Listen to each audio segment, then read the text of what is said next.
So next up, we've got James and Scott from Ivanti. So this is the last presentation that we've got for today. So just a bit of background on both of them. James has been working on computers next end user computing Nexus for 15 years, focusing mainly on securing the user workspace. And Shane's been around since computers were the size of washing machines.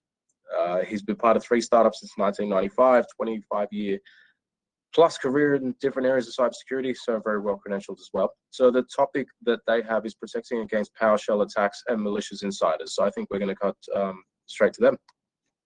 Thanks, guys. Welcome, people, to the Ivanti presentation today at good old AusCERT. Today, we're going to be speaking about implementing essential ACSC controls and protecting against PowerShell attacks and malicious insiders. My name's Shane Wescott, Technical Evangelist with Ivanti, and I'm joined by my good buddy, James Lay. Do you want to introduce yourself, Jimmy, and say hello? Happy to be here. James Lay, a pre-sales security engineer with Ivanti. Looking forward to today's session. Both of us have got lots of experience with these products, so it's going to be something that you'll get the benefit of that experience, and it should be a good little session for you to learn a bit and see some cool technology. So to enter the competition to win our Sphero RVR programmable robot, please email gabriellekingston@ivanti.com with the subject Win with Ivanti Security. Yeah, so today we're going to look at 3 common threats that we speak to customers about a lot. We're going to have a look at blocking, controlling, managing macros and the control over PowerShell, because they often come hand in hand. And also looking at malicious insiders within your organization, how we can help to manage some of those threats. And finally, give a little bit of a summary about what we've talked about and some of the next steps that you can take. Right. All sounds good. All sounds good. I'll let you go through the 3 common threats that we have. Yeah, so the 3 threats we're going to focus on today is ransomware seems to be getting a huge amount of attention this year. There's been a 150% increase in ransomware attacks in the first half of this year. That came out as part of the OAIC data breach notification report that came out in July. And there's been a number of very high profile attacks on organizations that have been hit multiple times this year. We won't mention any names. I think we probably all know who they are. But data exfiltration has been the #1 extortion, I'd say, of 2020. I saw another ransomware issue this week where just a little bit of data was released on the dark web to say, look, we do have it, we are willing to release it, time to cough up. But also PowerShell misuse. PowerShell sometimes comes in those ransomware fileless type attacks, but also how you manage PowerShell within your organization and manage the misuse of it, the malicious use of it, the accidental use of it. And then finally, threats do not always come from outside your organization. And I've had lots of interesting conversations with customers over the years talking about the malicious insider and how you manage it. And in lots of ways, it's very difficult, but in some very basic ways, you can do the best you can to protect yourself. It's interesting on that one that when I did a bit of research before I did some presentations recently, the #1 step to control malicious insiders, we're going to talk about that and show some technology around that. And also just wanted to add in with PowerShell misuse is that the way our industry is working at the moment in IT, you can't really get away with totally blocking PowerShell. You've got to use it for something. It's done for so many things these days, that automation and all sorts of stuff, that you've got to work out a way of successfully managing it to make sure it gets used for what it should be used for, but you're minimizing the threats as well. So it's safety net. Absolutely, safety net on there. Yeah. So I just want to go through this just to put a bit of context around where we are and why we're talking about these particular things. If you'll be familiar, I would imagine, with the ASD/ACSC security measures that they recommend. We have a back to basics type approach. We look after the boring stuff, the boring basics, things like app control, patching, restricting admin privileges, those sorts of things. We do all of those. We don't sort of look after backup and multi-factor. The interesting thing is that the ones that we deal with mainly are the tricky ones. So app control, a lot of people find app control, app whitelisting very difficult to implement. We have simple ways of doing that. Things like restricting admin privileges can be quite tricky. Our technology makes that simple. Patching itself of apps and OS, pretty simple stuff at the end of the day, but getting it automated so it takes less load and less manpower is something that we work with quite often. And then where we're talking here today is really about configuring macro settings, because that's a particular area where, blanket security people say, oh, just block it. But, it's virtually impossible to just block it with most organizations these days, because they will have an area there where somebody's going to need to run those sort of macro things. User app hardening, also another thing that needs to be done. Sometimes can be tricky, but again, you've got to look at how you can do that, what sort of flexibility you've got. Let's talk about context, right? We're going to talk today a little bit about context. You can hear the word context a few times. Indeed, you will. Okay, so let's jump in and have a little look at macros in PowerShell and a link and how we can help you manage both of these. So what I first wanted to start with was a typical attack chain, something we hear a lot about. So you can obviously have phishing campaigns and training users, and that's all very, very important basic controls. But then we start to look at how do we potentially control those macros, what they do, what they launch, and what PowerShell scripts can be run and by whom. And when we look at that, implementing things like application control to control the executable content and the scripts that are running, configuring your macro settings, so only specified macros or signed macros, whatever it might be, are allowed to run, and ensuring you're patching the platform. And again, all three of these items come from those ACSC Essential 8 controls. Nothing smart, nothing clever, basic security. And when we look at, well, how do we stop or control execution of payloads or existing production code, application control. There's the Microsoft Maturity Level 3 recommended blocks. Again, users should never be running those tools. Admins might need to run them for specified uses, but generally shouldn't be running.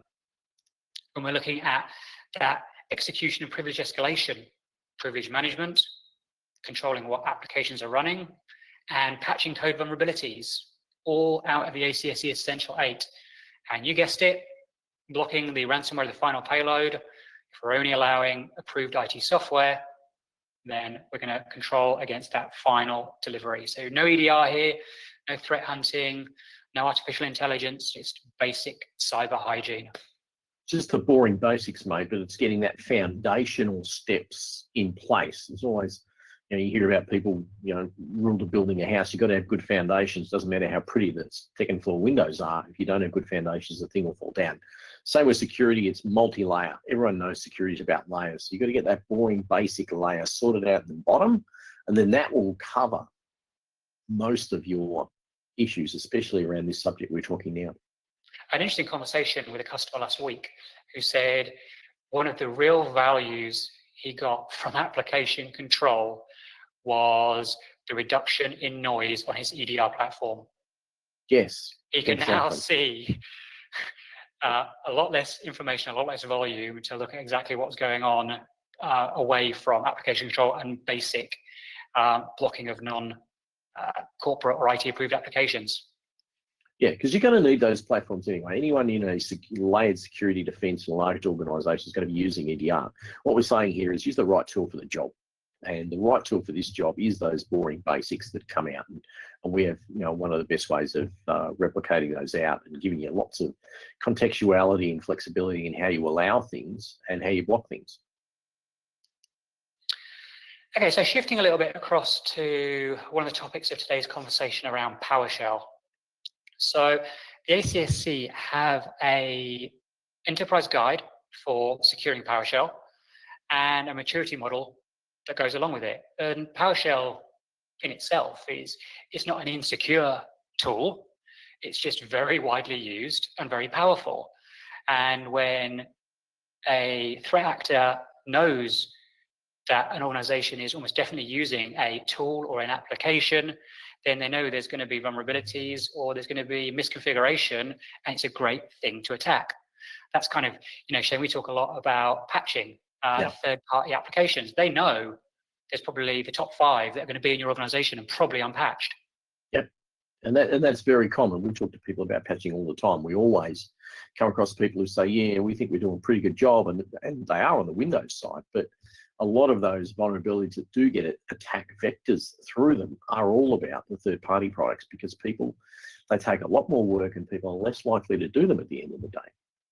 Yes, so if you're heavily using PowerShell within your environment, I'm sure many of you are, you've got to look at how you can secure and manage this in the most efficient way to not restrict your admin users and throttle innovation within the business, but do it in a safe way. So these are the 3 levels the ACSC document within this enterprise guide. So level 0 is just a default use of PowerShell. Now, the level they recommend is level 1, which is not typical for the ACSC. They typically recommend all organizations should be at level 3, but the documentation says level 1 here. And that just shows that you should be whitelisting what's running, and you should be looking at verifying scripts by the publisher, auditing everything that you're doing, and making sure you're using the latest version of PowerShell.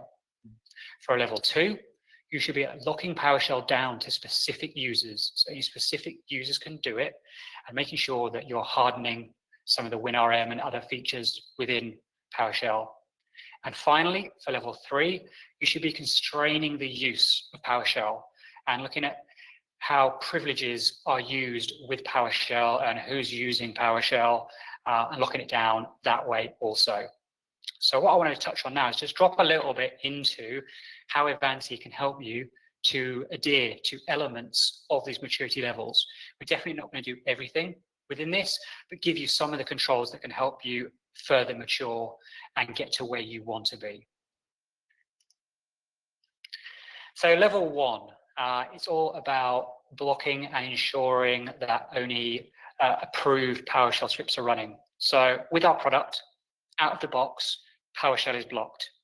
And what that means is any PowerShell scripts that are introduced to the environment by the user, that could be accidental, it could be malicious, or it could be targeted, be that via a USB key, a download, them writing the script, coming from a drive-by download, whatever it might be, that's all going to be blocked by default. So that very, very strong position up front. When we start to look at that level 2, we can start looking at how we whitelist the scripts based on specific publishers. So if you are signing your PowerShell scripts, which you can definitely do, and a lot of enterprise organizations are doing these days, then we can start to help you to only approve signed PowerShell scripts to run. And you can see on the screen there are a couple of different ways that we can start to allow these scripts to run. So you can see in the bottom center of the screen, we're approving a script by a file rule, and we're adding in there a vendor check on the file in the metadata to look for my company LLC or whatever your company name is. And you can see a checkbox there for verify certificate at runtime. So we're checking the metadata on the file against the certificate that it's signed with to make sure that file is what we think it is. And again, we can control these PowerShell scripts by file rules. Have you got a folder full of PowerShell scripts? Are they all signed? Do you want to hash the scripts to make sure it's the specified script running from wherever it's running within your environment? And again, whitelisting anything is about balancing the manageability and security of it. You can have the most secure approach or hashed, but it's not very flexible. Or you can have it far more dynamic. Yeah, and I think one of the things we've both seen over the years with working with this sort of product and these sort of issues is that you need the granular contextuality that allows you to manage things in such a way that you're going to secure the operation to only be done by those people from those locations that need it and when they need it. Whereas most of the time, if people don't have that contextuality or that granularity, their options are lock it all down or open it all up. And in some cases, they're just not going to suit. And then it falls into too hard basket and they leave that vulnerability open. Yeah, definitely. And you can see it at the top of the screen, talking about that. As I say, we can do things lots and lots of different ways. Here's the option to restrict admins. So by default, we might want to restrict admins to say you can't just go around running PowerShell, but in this scenario, in this context, you can. And we're going to touch on that on the next slide. We start looking at level 3, and we start looking at privilege and controlling. Using that dynamic policy and the context, we can say, for example, if the user is in this OU, and that's the admin's OU, and the computer is in this OU, that's the admin computer's OU, and the device is Windows 10, and the build is greater than 1909, and the day of the week is a weekday between 9 and 5, and the user group is admins, then they can go for it. You know, and you can use any ands and ors, blends of this, scripted rules, who, what, where, why, when. So total control. And it doesn't just need to be, if they fit that, jobs on, go. We can then say, well, for everything you run, and you can see in the bottom center there, we've got PowerShell.exe and PS1 files, you need to give me an audited reason for what you're doing. And that gives people just, do I really want to do this? What am I going to write in that box? And everything they do is then logged. What the machine was, who the user was, what the day was, what the script was, what the hash of the file was, and the reason they gave. And the thing that also I've seen customers do is this can allow people to have a wider use of PowerShell, but when most people run it, it's actually de-elevated. So it runs PowerShell in a standard sort of context. It's only elevated to full-blown permissions when it absolutely needs to by the certain people that need to do that. And that lets you use a very useful tool, which is PowerShell, but allows you to lessen the likelihood that if it is overtaken and that somebody is taken control of, that it's going to have those admin privileges that let it go and do basically everything. Yeah, totally. Okay, so with all of that, the bit that everyone's interested in, let's have a look at some live software. Bit of live software. Yeah, so we'll jump across now and show you some of these concepts running in one of our labs. Okay, so let's have a look at a demonstration now. So as we saw in the presentation, I've currently got PowerShell script checking enabled by default. And this is set in our Manage tab under Advanced Settings. So we can see PowerShell validation is enabled. So by default, what we're going to see is all PowerShell scripts are blocked. So let's have a look at our target device. And I've got a PowerShell script that I've created for this presentation. And all this does is pops a message to say, hey, what you're running could be malware. So if we try and run this script, what we see is this script file has been blocked. We're presented with that customizable message and the user's protected. Now, what that means is, out of the box, where a user runs a document that has a macro that uses a PowerShell exploit, then what we see is the document opens and the piece of malware or the PowerShell that begins the attack is immediately blocked. So that's fantastic. But there's obviously some PowerShell that we do want running. So let's have a look at exceptions and how we safely allow PowerShell to run under certain contexts. And what we're going to do is, under this security group I've created for only group users in a specific Active Directory group, I'm going to add a rule. I'm going to add a signature item, and I'm going to browse to that script. And there it is. So when I open it, we get the signature hash of the file. So I'm going to add that to my policy, and I'm just going to save and deploy this to the test endpoint. Okay, with the policy now live, if we try and run any PowerShell script, such as the one that's associated with this macro, the PowerShell script is blocked. If we try and run this PowerShell script that we've whitelisted by hash, then the script runs. And there's this could be malware. Okay, so let's go a step further now, and let's look at how we can tailor this down to a specific context. So we'll shift back to configuration. Okay, so we've shown controlling PowerShell through an Active Directory group rule. We've also got what we call custom rules. So a custom rule looks at the context that something's happening. So here I've created an AusCERT PowerShell context rule. If we look into this, it's checking to see, is the device Windows 10? Is it a remote desktop connection? And is the time before 12:35? And this could be used to make sure that scripts are only run within business hours, for example. But there's a massive choice of conditions that we can use to build out these rules. And you can even use scripted rules as well, something more dynamic. So what we'll do, we'll add our PowerShell rule in here. So we'll just re-add this and make sure we've got the right rule and the right hash. So we just run a rescan there, okay? And we'll deploy that policy out and connect back to the endpoint.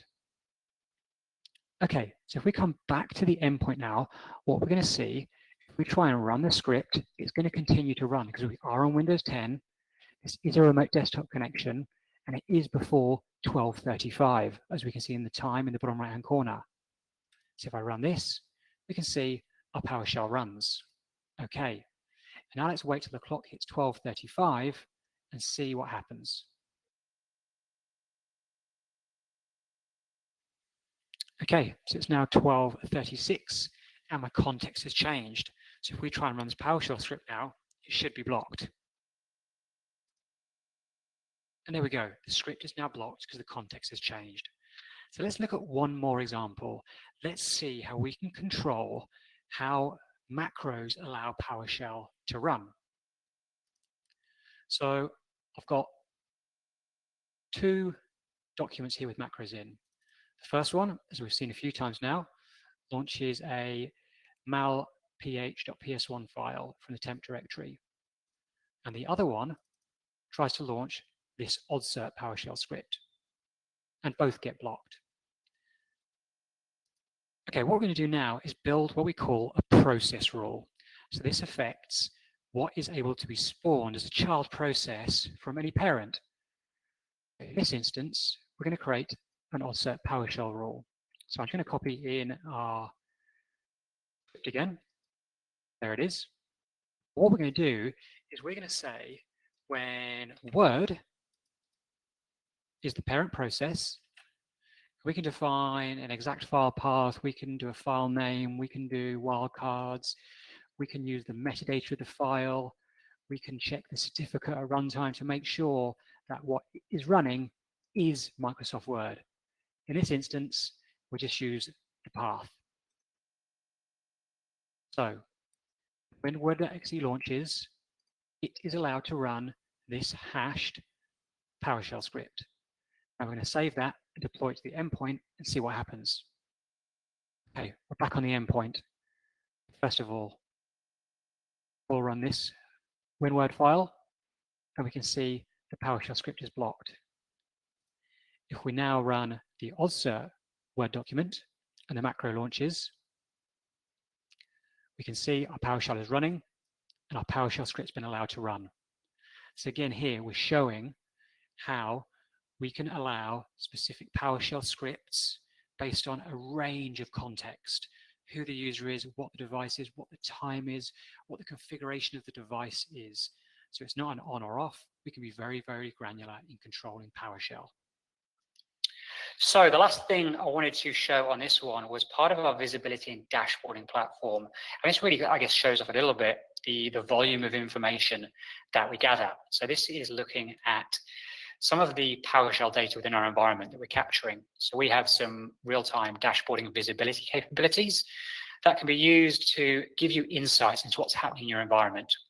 And this PowerShell dashboard is showing us, where, when, who, and what PowerShell has been run. We can see the top users who've been executing PowerShell in the last X days and PowerShell blocks in the last hour. And everything on here can have thresholds applied to them. So we could say if we see, 20 blocks of PowerShell on a device within an hour, then go and raise a security incident that someone can go and investigate and look at. Why is that happening? Is there a malicious insider who's trying to do something? Is there an external attack looking at that machine, trying to execute something? what's happening. So again, it's all about visibility. And lots of the customers I speak to, they love all this information to suck into their SIEM and go and cross-correlate with other sources of information and get more value out of. Yeah, and I think it's important to have visibility on that. Quite often our products, not just our products, but all products, will have details of auditing events socked away somewhere, but making it into a very visible dashboard that's easy for people to change it up a bit, even, schedule an email of that once a week to people so they can have a look at the details from the previous week. That just helps with accountability and management, and you can make sure that you're keeping on track of those things and keeping on top of them. Thanks for that, James. Switch over now to talk a little bit about malicious insiders mitigating the risk. So interestingly enough, I hadn't researched this hugely with the exact words that the guys at the AusCERT come out with. But when I did, it was quite interesting to find that when you look at malicious insiders who steal data, if that's the risk you're trying to mitigate, their first number one thing you need to do is implement control removable storage media and connected devices to mitigate data exfiltration. So that's before you go and do all of the essential 8. Typically, controlling devices and storage media doesn't roll up in the essential 8. If you look at things like the SANS top 20, it comes in around about number 13. I think the CIS in the US has it around about number 8. So it's up there with those very important requirements to get a good security platform happening. But down here with the AusCERT, if we're talking about malicious insiders, they say it's the number one thing. If you think about that, it is probably the easiest way for malicious insiders to get control of data. So there's a link there to the document that I'm referring to there. You can go and have a look at that if you like. This has been one of the things that I've looked at, which is quite interesting from a USB point of view. People think that, data exfiltration and data leak prevention is all about USB. Well, in some ways it is, only because that part of the market has expanded dramatically, but there are other devices that are much more important than just USBs. Very cool though, there's a few very cool little hackers tools that I like to see. This one is just looks like a cable. So it's USB Ninja cable, 75 bucks. You loan it to someone, they kick it on. It's got a wireless remote, and in very much the James Bond style, there's a little ring there. When you push the button, it activates the wireless, and you can use that to inject some code when it's passed around. So it looks like a charge cable, but actually a good attack surface. And then this one I thought was pretty cool, Jimmy. This is the OMG cable, which has a built-in Wi-Fi and web server. So basically you download the app, you then connect into your cable, and you then code on your phone, which talks directly to the cable and then goes and injects things into the endpoint that thinks that they're just there charging up their little phone. It's awesome stuff. And it all relates back to that social engineering aspect of, I think I heard it referred to as juice jacking. Everyone is so paranoid about their phone running out of battery and their inability to go on social media that they will use whatever cable they find lying around. They don't care. As long as it gets them online, gets them jacked in, they're going to use it. And yeah, if you're like that threat actor going around looking at people to target, then this is still a great way to do it. And then that gives a lot of ability to do a lot of things. So at Avanti, we are lucky to have a product called Avanti Device Control as part of our portfolio. And this is used by a lot of the, as I call them, super secret squirrel organizations around the world to protect their devices and protect their data from exfiltration. Centrally managed. Largest site we have in this country is somewhere around 300,000 devices, quite large.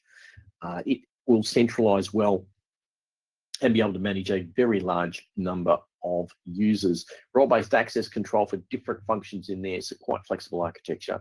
Pretty good product at the end of the day, and will do more than just your basic sort of USB control. I often talk with customers about this, and I'll just say, look, if you just want to block USBs, you're probably talking to the wrong people, because this is the Rolls-Royce of device control. It's not I want to block USBs or not block USBs. There's a million ways you can do that, and people probably own 2 or 3 products already that include that sort of functionality. This is designed for those people who have specific use cases around things like data copy restrictions, so that you can block certain types of documents being copied onto USBs, enforce encryption, those sorts of things, take shadow copies of everything that goes out the door, even and up to and including doing shadow copies of every device that's printed. We had a customer the other week we were talking to who has now got all of their agents working from home, like a lot of organizations. One of the things they wanted to track was how are we going to make sure we know what they're printing out on their home printer in their house. I love that use case. Yeah, and if that's hooked up to the corporate PC that they're using, hey, we want to make sure that if they're printing stuff out of our applications, we want to find out what they're printing. So we can centralize that, and I showed them a bit of a demo of doing that. I set it up myself in my house. I got a little printer next to me, so I did a couple of prints, and then I showed them the data that we can pick up from that, the header of the file, who printed it, where they printed, name of the file, what was it containing, and even you can take a copy of the actual print output to the printer, and you can then store that centrally, and someone could go in and say, okay, exactly what is written in this file that they printed out. So very, very granular control there, but it's something that is something we'll be doing for quite a long years, and one of our big selling products down here. It solves a lot of problems for people. I got a customer who I was dealing with who they just wanted it due to the granularity of information that he captured, so that they could use it as a post-incident tool to identify how did this data get out, where did it get out from, what happened. They didn't even want to control devices. They just wanted to have the visibility into how data was flowing. Yeah, and auditing wise, it's very, very good at that as well. You could just leave it in audit mode and you'll get very granular things. I mean, I run that on my laptop 24/7 on my little work laptop. And I remember the first time I set it up, I tried to do some printing. About an hour later, I'd set it up, did a bit of testing with USBs. Yeah, it's working really good. Awesome. Went to do some printing, couldn't print. And it took me a while to work out, oh, actually, I forgot to allow my endpoint to do printing anymore, because it can stop any printer, or you could actually individual printing. You could say from this particular endpoint or this particular user group, you can only print to that printer over there. You can't print to the other ones. And if you look at where we find ourselves with COVID and with so many users working from home now, you know, people are more isolated. People are working in what could be a strange environment for many. And, you know, is there that temptation there to just copy some data off, you know, might need this for my next job, might be of interest to have this. Things that they probably wouldn't do if they were still working in the office, but it feels like there's no one watching you when you're at home. It feels like a very different space. Yeah, you could imagine that people could think they could get away with that, and then becomes a bit of a danger to the organizations. And malicious comes in all kind of different forms, right? It's not just people stealing data and deleting things. It can be more surreptitious than that. Yes. Okay. One of the other fun bits we love is looking at live software, and I've got just a photo here of my good mate Nigel from Slocky Horror, the skeleton there. He is in that photo. I'm not sure who the old guy is, but anyway. That's me, but I went bald. That's you. There could be a future photo of you. I think I get my hair back, Shane. Maybe it's me. Anyway, let's dive into some live software and go and have a look at how device control actually works. Now, I've got a little picture here, which I'll show you, is of the keys I'm going to use for this demonstration, just USB keys. The blue one is allowed to run pretty much holeless bolus, doesn't really matter, because of the brand of key it is. The red one has some special settings on it, and I'll show you those. And then the other ones are just two random keys that I picked up. So let me first show you my blue key. We'll just get in there. There we go. And what you can see with the blue key is it'll come up, and I can double click just like any normal USB key, and away I go. I can use that particular key. Let's grab my random key that I found lying around somewhere. And you can see that comes up as USB key, but it's totally inaccessible. I can't do anything with that key because it's not specifically called out. It's just a random key I picked up somewhere. Let's have a look at our red key, which is the one that's got all the smart stuff on it. So eventually, a couple of seconds, it'll come up with password. So put the password in, And once I put the password in, because this encrypted key, it's now going to be unlocked. I can go in and have a look. It's currently empty. Now, I've also got some rules on this key. If I try and drag and drop a Word document onto this key, you'll see it comes up and says, hey, you need admin privileges. I could put those in, but even though I put those in, it's still not going to work.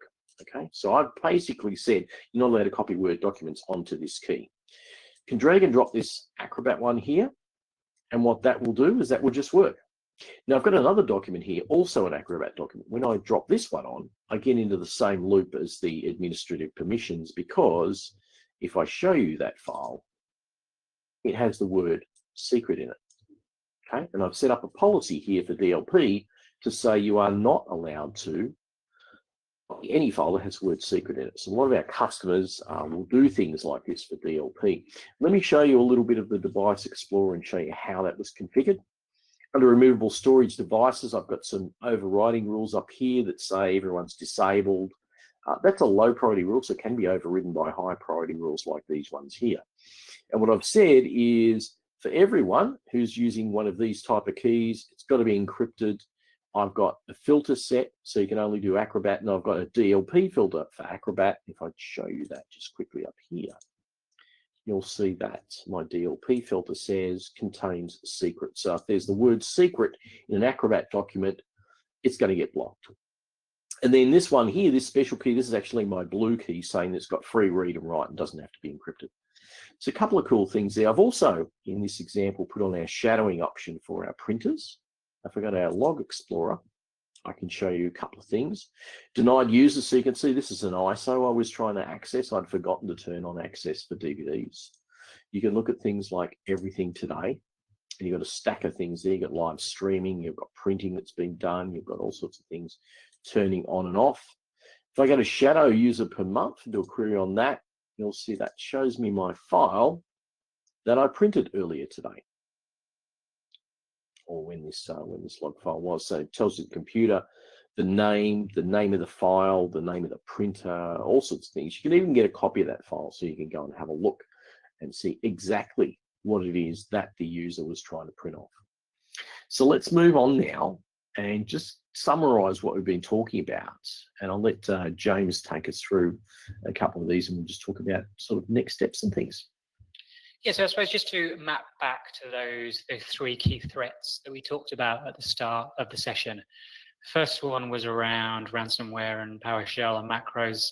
So again, measure yourself against the latest ACSC Essential 8 and PowerShell maturity levels and see where are you today, where do you want to be, and what is going to help you move along that journey. Some of it might be process, some of it might be technology.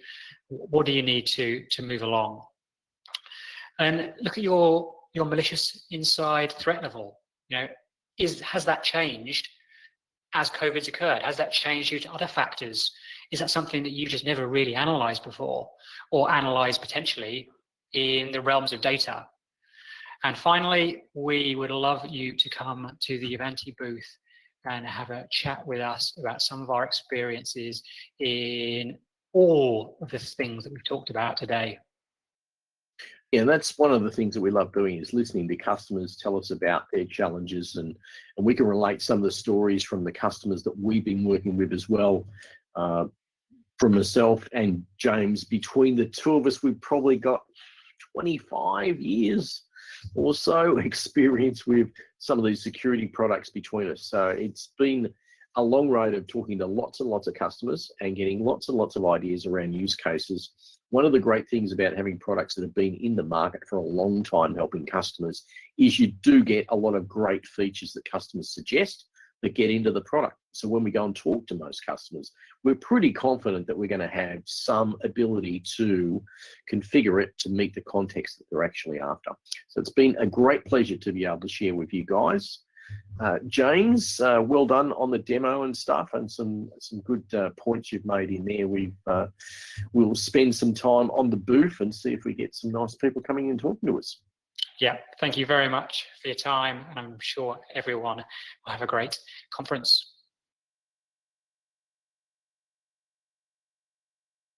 Okay, thanks very much for the team at Ivanti for providing us with that and spending some time to answer the questions that have come out of it. So we're about to wrap up for the day. We've got another keynote at 2:45 today, which you guys can attend, but otherwise have a good afternoon, and we'll see you all again tomorrow. Cheers.